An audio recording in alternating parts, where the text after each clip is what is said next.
Order! Order! You are an incorrigible delinquent at times. Behave yourself, man!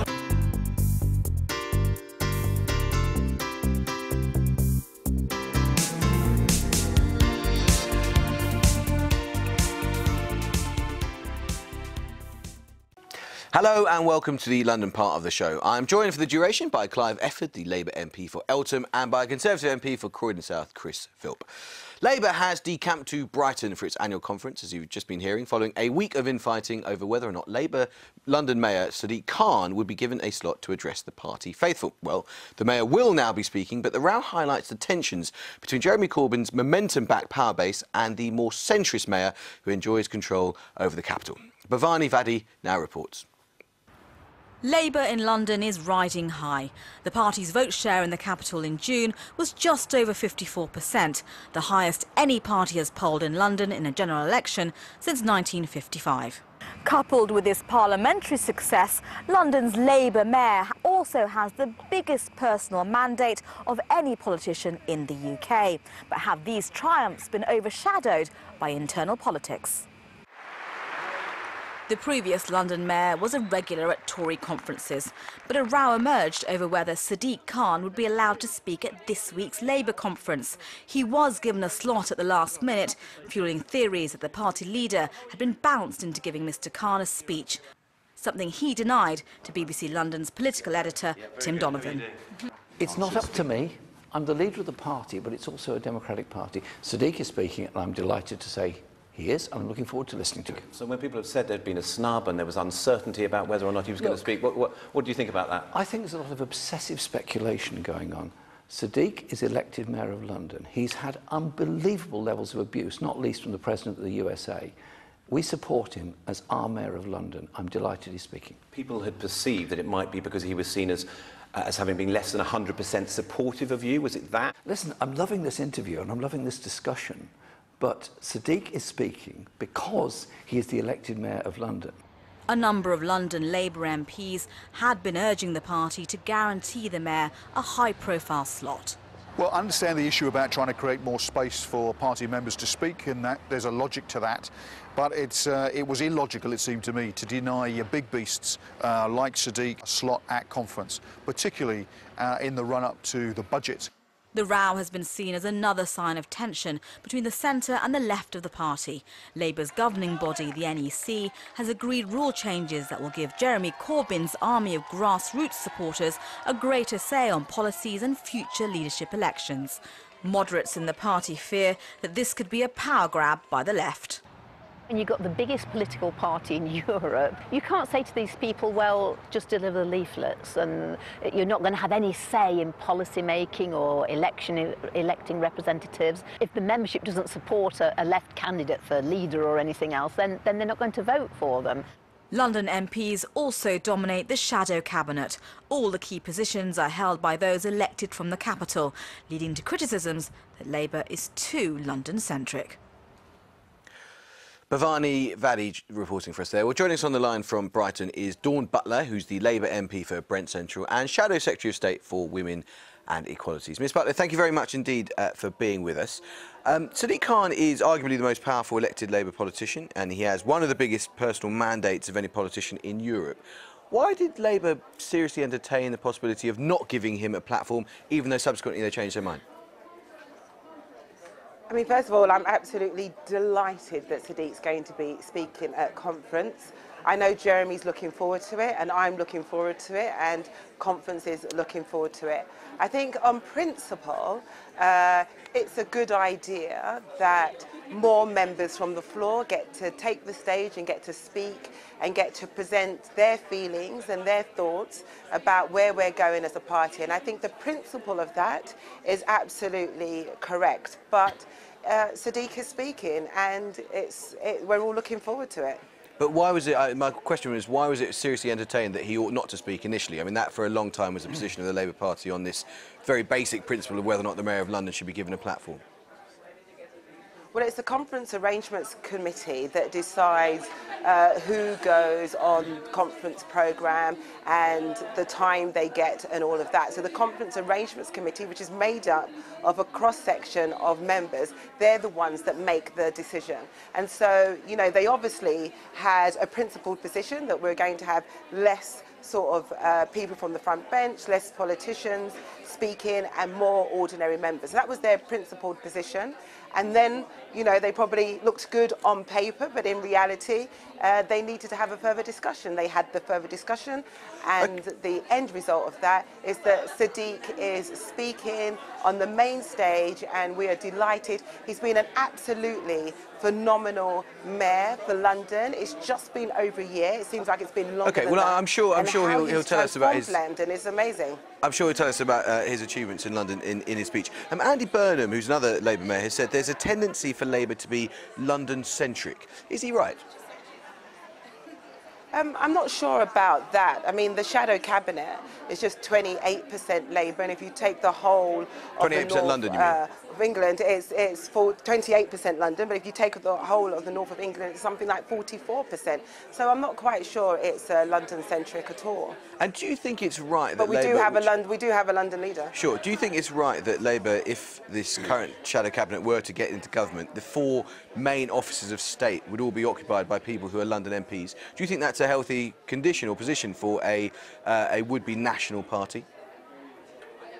Well, I think that's kind of old-fashioned kind of speak in terms of, you know, what are the lead positions. But, you know, we've got some really important policies. Health, Jonathan Ashworth in health, he's done an amazing job, amazing campaign over the summer. He's not from London. Angela Rayner, she's done an amazing job on education. She's not from London. And I think what you have to look at is our policies and where we're coming from in terms of a government in waiting, what we're putting forward to the country, what our vision is, you know, what a country could look like and feel like under a Labour government. And when you look at that and you look at the picture of that, you understand just why we have such a huge growth in our membership and just why people queued for an hour and a half just to get in to conference. So, you know, it's an amazing position that we're currently in as a party, and I'm really proud of the Labour Party, and I'm really proud of the direction that we're taking. There has been a very dramatic growth in the number of Labour Party members, lots of new activists, lots of young activists, but there are lots and lots of people within the Labour family, including lots of people who I speak to, who say that the party has been hijacked by a London cabal. The party is now more run than it has ever been, and certainly that it has been in recent history, by people who basically come from the same few parts of London. Don't you think it's true to say that the left of the Labour Party has taken control and that the left is predominantly from London? Our party's been hijacked by absolutely phenomenal policies. Our party's been hijacked by a vision that the country believes in. That's what our party's been hijacked by, something that gives our country, gives people, gives young people, gives older people something to believe in. That's the only thing that's hijacked our party. And are you concerned that in recent electoral history in Britain, most elections have tended to be won from the centre, albeit Labour performed above expectations at the last general election? Are you concerned that there's not much evidence going back to really the 1960s and 70s that a party occupying a avowed socialist position is able to command a majority in the House of Parliament? At the end of the day, you have to look factually at our manifesto and how it spoke to people. So, you know, the media wrote us off quite comfortably, thinking that we were going to be annihilated as a party. We completely flipped that script. People got to hear Labour's policies from Labour politicians. People got to read our manifesto, and they believed in our manifesto. They believed in our leader, and they believed in the direction of our party. So, do I think that we can become the next government and run the country and run it better than this shambolic, chaotic Conservative Party? Absolutely, I think we can, and I think we will. Dawn Butler, thank you very much indeed. Dawn Butler in Brighton, and sorry for the pictures that we briefly lost there. Clive, you're MP for Eltham. Is it not true that the interests of London are demographically and politically diverging from the rest of the country? London is becoming less and less like the rest of the country in terms of the people within it, and some would argue in terms of its economic interests. Isn't there a danger that the more that the Labour Party looks like and speaks for London, the less it looks like and speaks for the rest of the country? Well, I mean, first thing, I think if this row about whether Sadiq speaks or not is the biggest row we have at a Labour Party conference, we're in a really good place. Success. different regions have different needs. If you go down to the southwest, you know, there are different priorities there. In the northeast, you know, the post sort of industrial era, post-mining communities up there, lack of investment, lack of infrastructure. So the needs in different parts of the country are quite stark. So are you worried that London differs in other ways? But are you worried that London is overrepresented, and that's part in terms of the Labour Party, and that's why Labour is doing well in London, where it's not making the inroads in the north of England, which it might well need to if it's going to get a majority? I would say it's something that Labour needs to guard against, and I would say that that's probably what was in the Conference Arrangements Committee's mind when they were worried about whether Sadiq should have the platform or one of the northern MPs, northern mayors who've just been elected. And the other thing they'd be worried about is that all those mayors are men as well. And so there are lots of issues that the Conference Arrangements Committee has to balance. Sure. Chris, you came into politics from a business background. Do you think that there are parts of the Labour Party that hold it against Sadiq Khan, that he said he wanted to be the most pro-business mayor in the history of London? Well, very possibly. They don't like that. But I think it's rather sinister and just faintly chilling that even in their own party, they're trying to silence someone they think is not on message. Well, they did change their mind and give him a platform. They did change their mind, which is a good thing. I mean, you know, I'm not a huge fan of Sadiq Khan. I think he's broken promises on things like freezing rail fares. But he is nonetheless, as your piece said, the holder of one of the biggest mandates in Europe. And the fact his own party leadership tried to silence him is a bit sinister and a bit chilling, because for me, free speech is extremely important. And I hope that's not a foretaste to come if they do ever get into power. I doubt they could silence Sadiq. So, well, he's been speaking on an issue we're going to talk about more from you guys in just a second. So the ride-hailing app Uber has failed to get its licence renewed by Transport for London, which said it was not a fit and proper private car hire operator to trade in the capital. Now, since launching in London 5 years ago, Uber has transformed the way we travel, with 3 million registered users in the capital, 40,000 drivers and 1 million journeys made every single week. On Friday, this is what the Mayor of London, Sadiq Khan, who we've just been speaking about, had to say.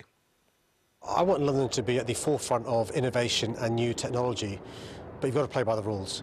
And TfL have spent some time going through the regulations that Parliament's given them in relation to deciding whether a private hire vehicle operator is fit and proper. They've looked at the evidence, and TfL have concluded today that Uber aren't a fit and proper private vehicle operator. Clive, you were for 11 years a black cab driver. Who wins from the decision not to renew Uber's licence in London? Well, at the end of the day, the travelling public, because they have to travel in safety.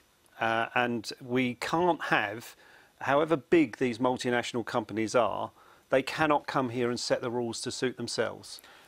So why do the 3.5 million Londoners who've used Uber in the last few years, since 2012, why should you or Transport for London make a decision about their safety, and why shouldn't they be able to decide themselves on a fully informed basis, reading the news, watching the news about Uber's safety record? Why shouldn't they be allowed to decide whether or not they use Uber? No, we have rules that are set that determine whether an organisation or a body or a company is a fit and proper body to be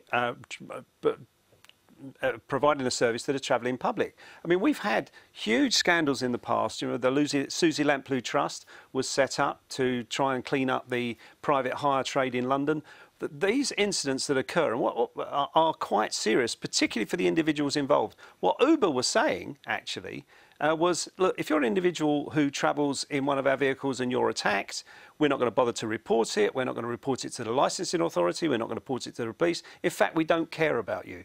TfL had no choice other than to act. Well, of course, Uber, I mean, we asked Uber onto the show and they weren't able to come on, but Uber say that they've only had one meeting with TfL this year, and they would say that they take their safety record very seriously. But can I just ask, if Uber amended its ways, if it improved its safety record, if they submitted to TfL regulation, would you then be happy for Uber to operate in London? Or would you, partly speaking perhaps on behalf of some of your former allies and colleagues in the black cab industry, would you say that Uber should never be allowed to operate in London? I don't think you could stand in the way of the technology that's developing, that's allowing people easy access to transport. We're seeing the way people look at buses being transformed by knowing what time buses arrive and all the rest of it. So you can't stand in the way of this technology. But this is an important point, and it hits on what is happening now with a wide range of industries, where these companies are now moving ahead of the legislators and the regulators. And we do have a duty to act to ensure we enforce public safety. And Uber were just playing fast and loose with that. We could not allow them to do that. Chris, we know you're not a fan of Sadiq Khan. Do you think that he has his fingerprints on this decision? Well, he certainly does. I mean, he's ultimately responsible for TfL, and he immediately endorsed their decision. So this is essentially Sadiq Khan's decision. I think it's the wrong decision. Look, I mean, there are clearly legitimate safety concerns, but I think those could and should have been addressed without needing an all-out ban. I've spoken to Uber, and they've said publicly that at no point in the last few months, or even in the last year, have TfL gone to Uber and said, unless you fix X, Y, Z, you're going to lose their licence. At no point was that ultimatum given. And if Sadiq Khan was being reasonable, he would have sat down with Uber, told them what they needed to change, and demanded they change it. An outright ban throws the baby out with the bathwater, but for the appeal, 40,000 drivers, 90% of whom are from ethnic minority backgrounds, would have been thrown out of work with just 8 days' notice. I thought the Labour Party was supposed to stand up for working people, but to throw out 40,000 people from their job at 8 days' notice is not standing up for them. But isn't this a pretty simple case? Just a second. Isn't this a pretty simple case of you have to play by the rules? Uber came over here. If you want to drive taxis in London, you need to be regulated. You need to get an appropriate licence. They didn't. They failed to do that, and therefore they're not allowed to drive. Well, of course, look, I completely agree with what Clive said, that everyone, including big multinationals, should play by the rules. But as far as I can see, generally speaking, Uber are complying with the rules about checking. I mean, the DBS checking is done by the government, for example, and checked by TfL. There are areas where they've fallen short. I mean, Clive mentioned the reporting of criminal offences. Now, Clive is absolutely right. Uber have fallen far short of the standards we should inspect when it comes to reporting offences. I think they have stopped that, and certainly if there is a shred of evidence that it's continued, then we should come down on them like a ton of bricks. But stopping 3.5 million Londoners using a service which they find useful is a complete overreaction. And talking to women's charities, actually, over the weekend, women's charities are saying they think actually this will make the city, London, less safe for women because they use Uber to get home late at night. Clive, that's a fair point, isn't it? Well, there are other private hire firms. We've not shut down the private hire industry, and there are many of those that were displaced by the sudden explosion of Uber. And I didn't hear Uber complaining about the jobs that were lost as a consequence of that in those companies. But the point is that Uber were put on notice about this. They were given an extension to their licence to sort this out. Well, they would say they would say they'd sort it out. They would say that. I've got a suspicion that we're going to come back to this on this show very, very soon. Thank you both very much indeed for the time being. Now, as the Labour faithful gather in Brighton in a mood of barely suppressed self-congratulation following their creditable showing in the general election, many in the party will reflect on the role new media played in getting Labour's electoral message across. Andrew Crine now reports on a vital new development in campaigning, an area where Labour appears to have stolen a march on their political rivals. For many of us, there's no escaping them. Phones for work, play, but now political campaigns as well. Because this year's general election, more than any other before, was fought online, with the parties desperate for space on the 3-inch screen in your hand. Millions were spent trying to get the right message into the right social media feeds. Now, depending on who you are and where you are, you might either have seen huge amounts of online campaigning or almost none at all. Why? Well, one of the reasons is the way political parties fight elections has changed dramatically.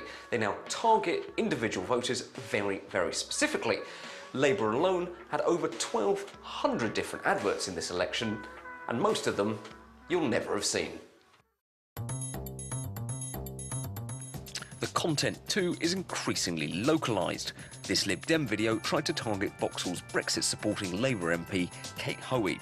It didn't work, or at least didn't stop her returning with an increased majority. She hadn't even seen or heard of the video until we showed it to her. I've never seen it before, and I'm very pleased that very few people seem to watch it. I think we have to remember that an awful lot of people do not use social media. There is a bit of a kind of bubble around Twitter and social media generally, and although a lot of young people use Facebook, it takes a lot of money to be spent to get ads that are going to go through that really are going to change people's minds, and clearly the Lib Dems wasted a lot of money.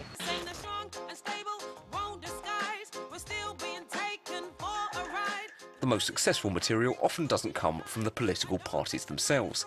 This song by Captain Scar got to number 4 in the charts on the week of the election, despite receiving no radio airplay or TV coverage due to broadcasting restrictions. Tory policies have led us to the stage where you have nurses in the NHS using food banks. But when you have somebody come... And this video by grime artist Loki is credited with being hugely influential by Matt Zarb Cousins, who worked in Jeremy Corbyn's media team. The video endorsement from Loki had 10 million views with 2 weeks to go. So, I mean, this stuff was getting shared hugely and across all platforms. And I think people underestimated the impact that social media would have. Traditional mainstream media, programmes like this one, tend to rely heavily on MPs, and the Parliamentary Labour Party is stuffed full of people who have been critical of Jeremy Corbyn. Social media, though, gives the Labour leadership a way to reach people directly, free from interference from those pesky MPs. During the election, the New Musical Express endorsed Jeremy Corbyn and put him on the front cover. But they also filmed the whole thing and put it online, reaching 1.5 million people on Facebook. Unlike an election interview on TV, there's no regulation here and no obligation for balance. But nevertheless, the Labour leader's strategy seems to have worked in London, with some even saying that in this election, it's the NME what won it. Andrew Crine reporting for us there. Chris Phelps, it's true to say, isn't there, there were really sort of two election campaigns. There was traditional media, which had a slightly older demographic, newspapers and so on, and there was newer digital media, which was a way of activating a younger demographic. Would you say it's fair to say that the Tory party won in traditional media but lost the battle in social media? Yeah, it is fair to say. And in fact, there's some research published today that makes exactly that point. It demonstrates levels of support the parties had depending on how much internet interaction particular groups of people had. And amongst those that didn't have much internet interaction, we did well, even adjusting for age. And amongst people that didn't interact much, the Labour Party won. So it is fair to say we got pretty much crushed on social media. Is that because of the intrinsic message that the Labour Party had, maybe some policies on tuition fees and so on, or is it because of their better deployment and use of the technology? Well, I think it's certainly they did a better job just technically getting those messages out. There were more people sort of creatively putting out those videos, and we need to do more of that next time. But they also got some messages out which then went unchallenged. I mean, it's interesting you published the NME clip there. In that interview, Jeremy Corbyn claimed that he would sort out student debt. And then it turned out, meaning can't get rid of it, then it turned out a few weeks later that was completely untrue. Now, had that interview been conducted by you or by Andrew Neil or Joe Coburn, his assertion would have been properly challenged and it would have been exposed for the lie that it was. But because it was just done by a music journalist and it was just played online, that assertion was never challenged. And then a few weeks later, hundreds of thousands of students realised they were sold a pub. Clive, should online media, this is one of the key issues that people talk about with the rise of Facebook and Google and so on, should it be regulated in the way that broadcast media is? Broadcasting has to adhere to certain standards, Twitter, Facebook and YouTube don't. Is that fair? Is it allowing some politicians, as Chris says, to get away with lies? Well, I think the other parties are going to expose any lies that are put out on social media. But of course, you have to have rules that people operate within. But there is a freedom on the internet to get a pure message across. One of the things that people on the left would complain about is that we have media moguls like the Barclay brothers, like Rupert Murdoch and others who dominate the media and distort our message. So putting across a pure message direct to the public through social media is a benefit to them. And perhaps social media allows you to reach politicians directly. Guys, we've got to leave it there. Thank you very much indeed for your time today.